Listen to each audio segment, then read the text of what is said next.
in 2019, the International Monetary Fund's Fiscal Affairs Department undertook, at the request of the government, an exercise to measure the non-compliance VAT gap.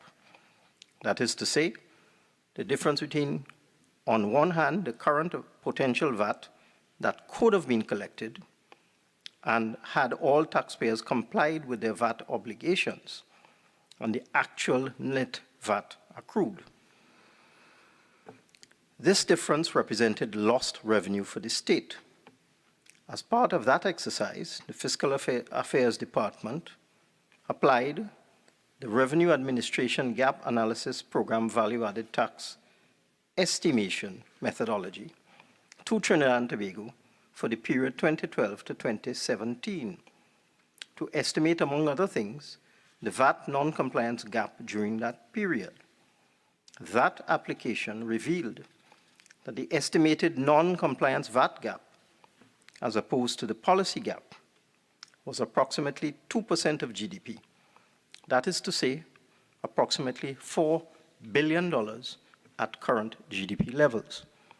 This is one of the reasons why the government is pushing ahead with the Trinidad and Tobago Revenue Authority to introduce new methods and specialist resources to close this huge VAT gap and remove as far as possible the avenues for fraud and underreporting in the VAT system.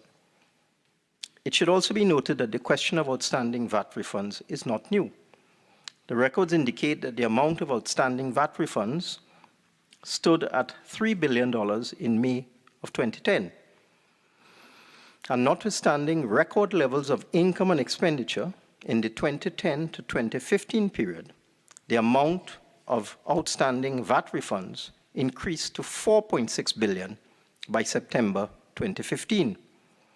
The present government thus inherited close to $5 billion in outstanding VAT refunds when it took office in 2015. Regarding the specific questions asked, the value of outstanding VAT refunds amounted to $7.8 billion at the end of March 2023. The timeline to clear the backlog of VAT refunds is dependent on the availability of cash flow to enable an accelerated reduction in the refund arrears and the anticipated administrative reforms consequent on the full implementation of the Revenue Authority, which is expected to significantly reduce the amount of VAT refunds claimed. It is not possible, therefore, to give a firm timeline at this time.